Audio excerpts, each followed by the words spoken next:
It started subtly, like one of those things you hear when you're just drifting off and you tell yourself, nah, just tired hearing things. But this felt different. I remember the first time clearly. I was lying in bed, the room dark except for that sliver of pale moonlight cutting across the floorboards. I just closed my eyes, that heavy feeling of sleep finally pulling me under, when I heard it, a giggle. Not a child's giggle, not playful. This was thin, wispy. The second time, there was no mistaking it. It was maybe 2 nights later. I'd almost convinced myself I'd imagined the first one. You know how you do. You rationalize, you explain it away because the alternative is just too much. I was determined to get a good night's sleep. I even took one of those herbal sleeping pills, hoping to just knock myself out. I was in that hazy state, not quite asleep, not quite awake, when it came again. This time, it wasn't just a giggle. After that tap, tap, tap, sleep became a luxury I couldn't afford. Every night was a battle. I'd lie there, tense as a coiled spring, waiting. Sometimes hours would pass in absolute silence, and I'd start to think maybe, just maybe, it was gone.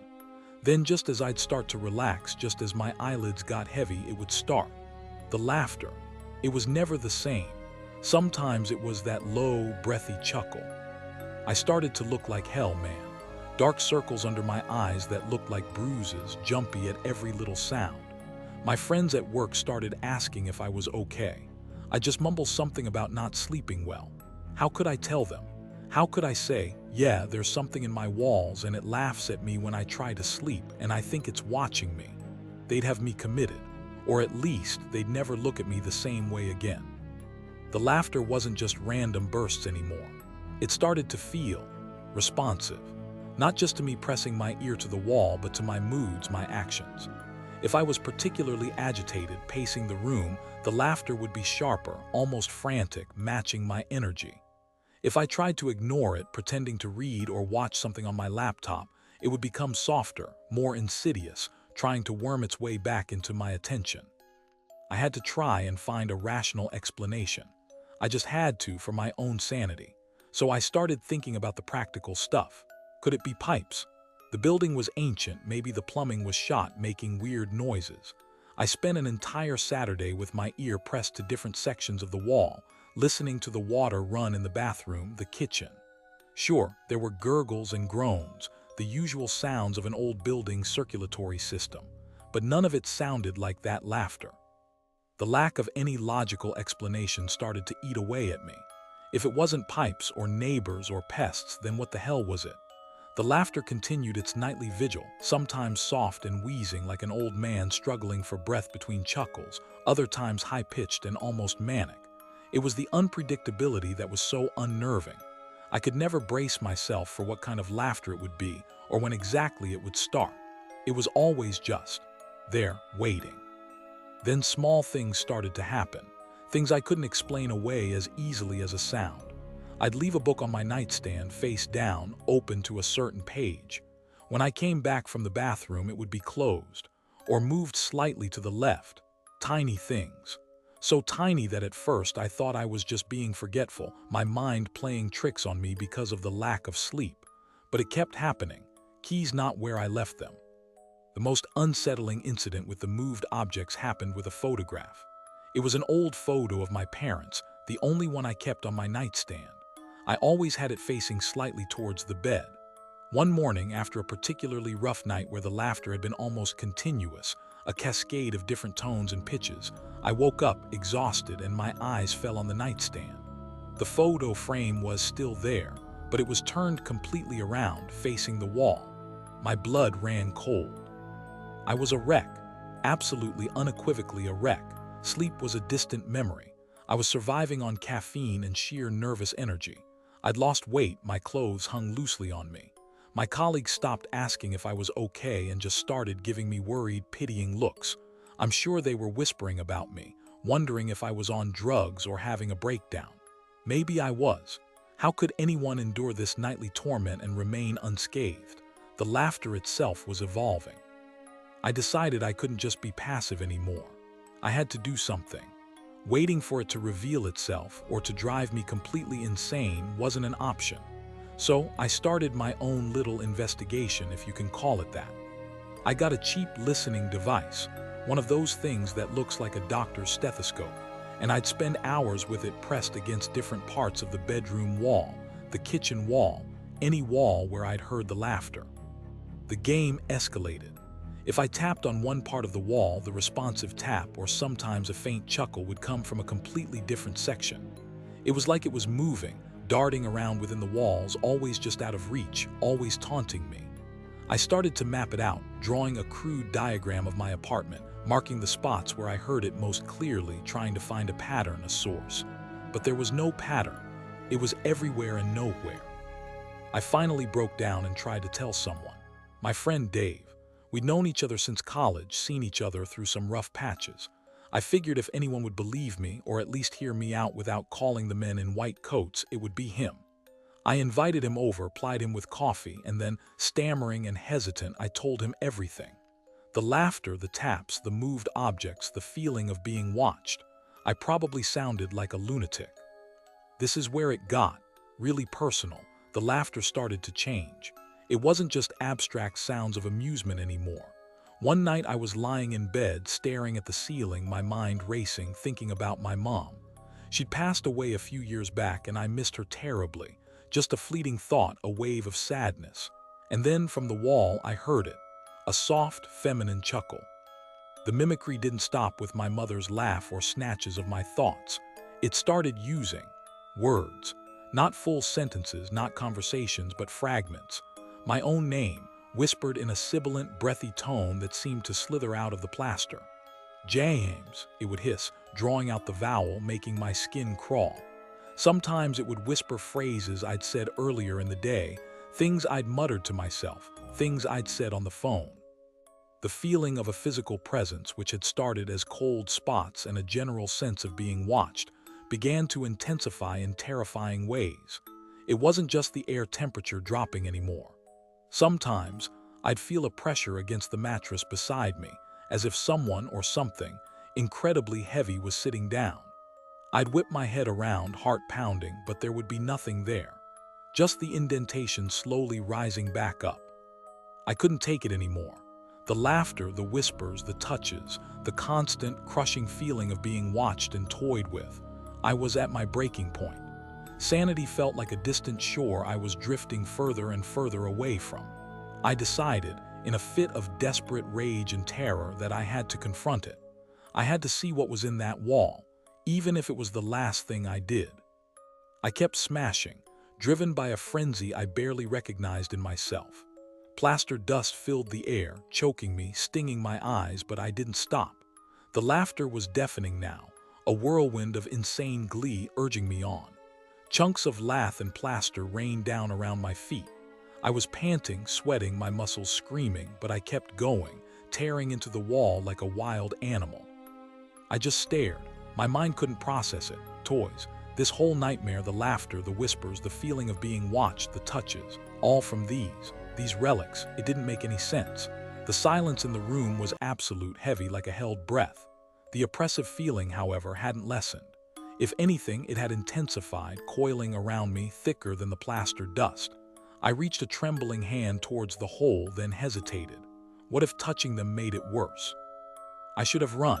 I should have bricked up that wall, called a priest, burned the whole damn building to the ground. But I was frozen, captivated by that single sorrowful note and the sob that followed. It changed everything. The laughter had been terrifying, malicious, but this was something else. This was a deep, ancient pain. As I stood there numb, I felt a subtle shift in the room. The coldness didn't recede, instead it seemed to draw inwards, towards me.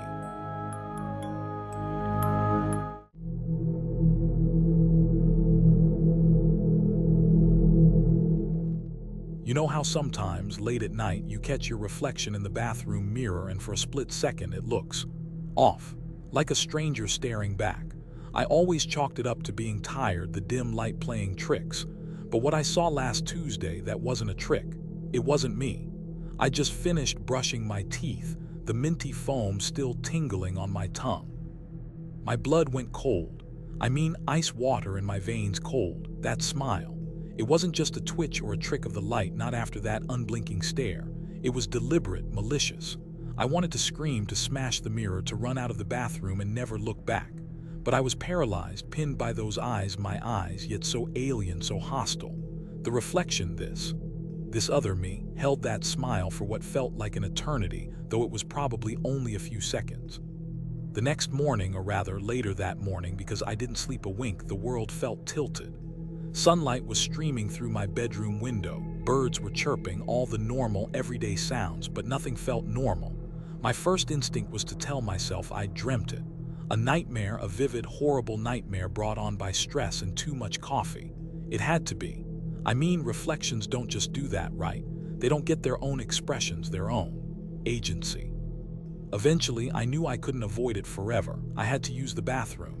I had to shave, get ready for work, even if the thought of standing in front of that mirror again made my stomach churn. I approached the bathroom door like it was booby-trapped. My heart was thudding. I took a deep breath, trying to steel myself, telling myself it was just a mirror, just my reflection. I pushed the door open slowly, peeking in. Everything looked normal. That tiny flicker, that split-second lag, it was almost worse than the smile. The smile was overt, a clear declaration of something, but this was subtle, insidious. It meant the thing in the mirror was aware. It knew I was watching it, and it was actively trying to mimic me perfectly, trying to lull me back into a false sense of security. The rest of that day was a blur of anxiety. At work, I couldn't concentrate.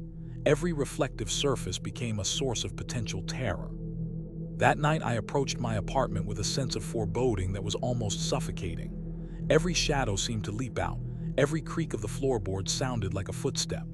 I made a point of turning on every single light as I walked through the rooms, trying to banish the darkness, trying to convince myself that light meant safety. It didn't work. The apartment felt invaded, contaminated. I ate a tasteless sandwich standing up in the kitchen, avoiding the reflective surface of the microwave. My heart leaped into my throat, a scratching sound, faint but unmistakable. It was like fingernails very lightly being dragged across a textured surface. And it was coming from the dresser, from that mirror I had so carefully angled away. I lay there frozen, every muscle in my body rigid with terror. Don't be stupid, I told myself. It's the house settling. It's an old dresser, old wood. It's the wind. But there was no wind. The night was perfectly still. And this sound. I don't know how long I lay there, rigid, listening to the silence. Every nerve ending was screaming. The air in the room felt thick, heavy, like I was breathing in dust and dread. The scratching didn't come back, but its absence was no comfort. It was like a predator that had made its presence known and was now just waiting patiently. I started to think about the nature of reflections. They're supposed to be passive, aren't they? Just light bouncing off a surface. They don't have intent. They don't have malice. I didn't sleep in my bed that night. After turning on the main light, I couldn't bring myself to turn it off again. And I certainly couldn't stay in that room with the dresser and its knowing mirror. I ended up on the sofa in the living room, wrapped in a throw blanket, jumping at every creak and groan of the old building. I left the living room light on too, and the kitchen light, and the hallway light. My electricity bill was going to be astronomical, but I didn't care. I called in sick to work. There was no way I could function, not after 2 nights of escalating terror and zero sleep. I needed to think. I needed a plan. But what plan could possibly work against something that lives in mirrors and wears your own face? My apartment, once my sanctuary, now felt like a trap. Every reflective surface was a potential enemy. I spent the morning compulsively covering things. The bathroom mirror was first. That afternoon, I tried to tell someone. My friend Dave. We've known each other since college, been through thick and thin. If anyone would believe me, or at least hear me out without immediately calling the men in white coats, it would be Dave. I called him, my voice trembling so much I could barely get the words out. I started hesitantly, talking about weird occurrences, about not sleeping well. He listened patiently at first. The third night was the worst. Even with the main mirrors covered, the apartment felt charged, pregnant with malicious energy. I huddled on the sofa again, lights blazing, but sleep was a distant memory. Every shadow, every sound sent jolts of adrenaline through me. I kept thinking about Dave's reaction. The doubt he'd planted, it was like a seed, trying to sprout in the fertile ground of my fear and exhaustion. But the physical sensations, the things I'd seen, they were too vivid. I couldn't take it anymore. The apartment, my home, had become a torture chamber. The constant vigilance, the oppressive fear, the feeling of being watched and now potentially touched by this entity. I had to get out. I didn't care where I went. I just knew I couldn't spend another minute in that place. I grabbed my keys, my wallet, my phone, whose dark screen I carefully avoided looking at, and I fled. I didn't even bother to turn off the lights. Let them blaze. My breath hitched. That pond. It was at least 50 feet away. There's no way it could be reflecting me with that clarity, that detail, and that hint of a smile. My stomach twisted into a knot. It had followed me, or it wasn't tied to a place at all. It was tied to me. The realization hit me with the force of a physical blow. There was no running. There was no hiding. Wherever I went, it could find a reflection, any reflection, and it would be there, watching, waiting. As I got closer to the pond, my steps became heavier, each one a monumental effort of will. The air around the water felt colder, damper. The surface was like black glass, disturbed only by the faintest ripples now, as if whatever had been looking up was now holding its breath, waiting for me. I could see my own true reflection now, standing at the edge, pale, haunted, my clothes rumpled from a sleepless night on the sofa. But beneath that, or superimposed, or something. A sigh, a sad sigh, that completely threw me. I had braced myself for something monstrous, for a terrifying voice, for a threat, but sadness. It didn't make any sense. Was this another trick, another way to get under my skin, to confuse me, to make me lower my guard? I stood there by the edge of that cold, dark pond, my mind racing. The malice I'd felt from the smiling reflection in my bathroom, the torment of the scratching, the prickling sensations, none of that hinted at sadness. This was trapped. The word echoed in my mind as I walked away from the park, the image of those eyes seared into my memory. Trapped in what? In the mirror, in reflections. Was it some kind of spirit tethered to me or to my image? The thought was horrifying, but it also offered a sliver of something, not hope exactly, but a different kind of fear. If it was trapped, was it trying to get out? Was the smile, the scratching, the prickling sensations, were those attempts to communicate, however twisted? The apartment was just as I'd left it, lights blazing, an unnatural stillness in the air. The newspaper-covered bathroom mirror felt like a focal point of dread, even unseen. I walked slowly towards it, my heart thumping a familiar rhythm of fear. I reached out a trembling hand and touched the dry, crinkly newspaper. What was I expecting? For it to be cold, hot, to ripple under my touch? It was just paper, but beneath it I knew was the glass, and beneath the glass, tears. The paper was damp, definitely damp, and it was spreading. My mind reeled. Reflections don't cry. Mirrors don't seep moisture from the other side. This was impossible, utterly, terrifyingly impossible. I snatched my hand back from the newspaper as if it had burned me. The patch of exposed mirror still showed just me, my face a mask of horrified disbelief. But the dampness on the paper, it was undeniable.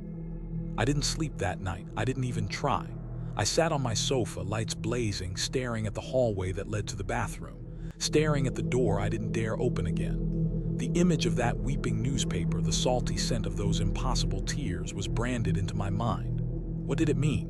Was it a cry for help, or a warning, or something far more sinister, a sign that the barrier was weakening, that soon it wouldn't need a reflection to manifest? The thought made my blood run cold.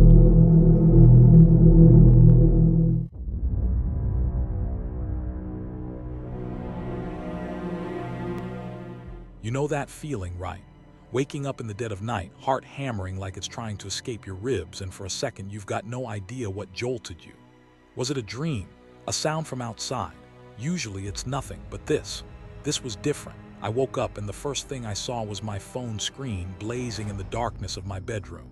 It was already in my hand, like I'd fallen asleep clutching it, which I never do. And there it was, open to a new text message, not one I'd received. I wish I could tell you it was just some garbled nonsense, you know. The kind of thing your fingers might accidentally mash out if you rolled over on your phone. But it wasn't, not even close. The message was typed perfectly. No typos, no weird autocorrect fails. It was concise, clear, and utterly terrifying. I remember my breath catching in my throat, a dry, rasping sound in the otherwise silent room. My first instinct after the initial wave of terror was denial. Pure, unadulterated denial. I must have done it myself. Sleep texting. It had to be a thing, right? Maybe I'd read something weird before bed or watched a creepy movie and my subconscious was just playing it out. I frantically scrolled through my recently used apps, my browser history, anything that could offer a rational explanation. Nothing, just my usual boring stuff. I checked the timestamp on the draft. I didn't sleep much for the rest of that night, or what was left of it. Every creak of the building settling, every distant siren, every rustle of leaves outside my window sent a fresh jolt of adrenaline through me. I kept my phone on the nightstand, screen down, like it was a venomous snake I was afraid to touch. I told myself that daylight would make it all seem ridiculous. Sunlight has a way of burning off the shadows, both real and imagined, right? That night I was determined to have a normal night's sleep. I even took my phone and placed it on the kitchen counter, far away from my bedroom. If I couldn't reach it, I couldn't sleep text, right? That was my flimsy logic. I went to bed feeling a little more secure, a little less like I was on the verge of a complete meltdown. I fell asleep relatively quickly, probably due to the sheer exhaustion from the night before. And then it happened again. That same violent jolt out of sleep. Moving towards the kitchen felt like wading through molasses. Every step was a monumental effort, my muscles screaming in protest, my mind a whirlwind of terror and disbelief. The tapping continued, sporadic but persistent. Tap, tap, tap. It was definitely the distinct sound of fingers on a glass screen. My stomach churned. Who could it be? How did they get in? The locks were engaged, I was sure of it. I must have stood there for what felt like an eternity, though it was probably only a minute or two, just watching my phone type. Each flicker of a new letter appearing on the screen was like a tiny hammer blow to my already fractured nerves. I couldn't make out the words from the doorway, only the eerie glow and the undeniable fact that something was interacting with it. Finally, with a surge of desperate, terrified resolve, I lurched into the kitchen. The movement felt clumsy, loud. I deleted the message again, my thumb stabbing at the screen with frantic energy. But this time, deleting it felt utterly pointless. It wasn't about the message itself anymore, was it? It was about the source, the thing that was creating them. How do you delete an invisible entity that can control your phone from afar? I backed away from the counter, phone clutched to my chest like a useless shield. My eyes scanned the kitchen, desperately searching for, I don't even know what, a flicker of movement. The rest of that night was pure, unadulterated torment. I didn't dare close my eyes. Every tiny sound in the apartment building, a floorboard creaking upstairs, the distant hum of the elevator, pipes groaning in the walls sounded like it, testing the boundaries, trying to find a way in. My imagination ran wild, conjuring all sorts of horrifying images of what this unseen watcher might be. Was it a ghost? A demon? Some kind of interdimensional being I'd somehow attracted? That day I called in sick to work. There was no way I could function. I spent the morning researching online, phone typing by itself, invisible presence in-house, poltergeist activity. Most of it was dismissible nonsense, forum posts from people who were clearly unhinged or looking for attention. But buried in all that, there were a few stories, a few anecdotal accounts that sounded chillingly similar to my own experience. The night began with a forced sense of calm. I made a pot of strong coffee, put on some bright lights in the living room, and set my phone on the coffee table directly in front of me. My plan was simple. I would not take my eyes off it, not for a second. If it started typing, I'd see it. I didn't know what I'd do, but I'd see it. The first few hours were a battle against my own exhaustion. My eyelids felt like lead weights. I didn't dare touch the phone. I just stared at it, my mind racing. The Notes app. Why the Notes app? The text had always been in the unsent drafts of my messaging app. Was this something new, a different form of communication? Or was it just trying to get a reaction out of me, to see how I'd respond to this new little game? The screen stayed lit for what felt like an eternity, the Notes app icon seemingly pulsing with a faint, almost imperceptible energy. Days started to blur into a nightmarish cycle of sleepless nights and exhausted, paranoid days. I was barely eating. I avoided talking to anyone because I was terrified I'd slip up, say something about what was happening, and they'd think I was crazy. Maybe I was going crazy. How could I not be? The unsent texts didn't appear every night now. It was more sporadic, more unpredictable, which was somehow even worse. Sometimes it would be the familiar draft message. I started to notice other things, small things at first, objects not quite where I remembered leaving them, a book slightly askew on the shelf, a kitchen knife moved a fraction of an inch on the magnetic strip, things you could easily dismiss as carelessness or faulty memory. But I knew it wasn't me. My mind was hyper-aware, cataloging every detail of my surroundings in a desperate attempt to find patterns, to find proof. The feeling of being watched was no longer confined to the night. I finally decided I couldn't live like this anymore. I had to get proof. Not just for my own sanity, but if I was ever going to convince anyone, I needed something tangible. So I bought a small spy camera, the kind that looks like a USB charger. I figured if it was typing on my phone or moving things, this camera would catch it. I set it up in my bedroom, angled to cover my nightstand and a good portion of the room. I felt a small flicker of hope, the first in a long time. The next morning, as soon as the sun was up, I practically leaped out of bed and snatched the spy camera. My hands were shaking so much I almost dropped it. I rushed to my laptop, plugged it in, and started reviewing the footage. It was hours of me, tossing and turning, a restless, shadowy figure in the dark. I fast-forwarded, my eyes glued to the screen, searching for any anomaly. For a long time there was nothing, just the monotonous cycle of my troubled sleep. My hope began to dwindle. I watched that segment of the footage over and over again, maybe 20 times. Each viewing just solidified the horror, the shadow. It was real. It wasn't a trick of the light, not a figment of my imagination. It was there in my room, leaning over me while I slept. And it was somehow connected to the phone. The phone lit up, the shadow appeared. The shadow retreated, the phone went dark. What was it, and why the phone? Was it drawing power from it? Using it as an anchor, my mind reeled. The night passed in a blur of caffeine, fear, and hypervigilance. On the laptop screen, my empty bedroom remained still silent. The shadow didn't appear. My phone, which I'd left on the bedroom nightstand as bait, remained dark. It was as if it knew I was watching, truly watching this time, not just with my own eyes, but with the unblinking gaze of the camera. Or maybe it was angry about being recorded. The thought sent a shiver down my spine. What did it mean that it didn't show? Was it gone? With a sense of impending doom that was becoming all too familiar, I opened the Notes app. There was one new note. Its title was just a single, chilling character. U, just the letter U. I tapped on it, my hands slick with sweat. The note was short, terse, and it wasn't written in my usual style at all. It was different. The phrasing, the cadence. It read, "Clever, watching the watcher, but you can't watch everywhere. And I don't need the phone anymore, not for long." My heart stopped. I don't know how long I stood there, frozen, staring at my phone on the floor, the ominous message burning itself into my brain. I don't need the phone anymore. The words echoed, resonated with a terrible finality. What could I do? There was nothing left to fight, nothing to observe, nothing to try and understand through a screen. It had transcended that. It was untethered. I haven't had another unsent text since that day. My phone has been quiet, too quiet.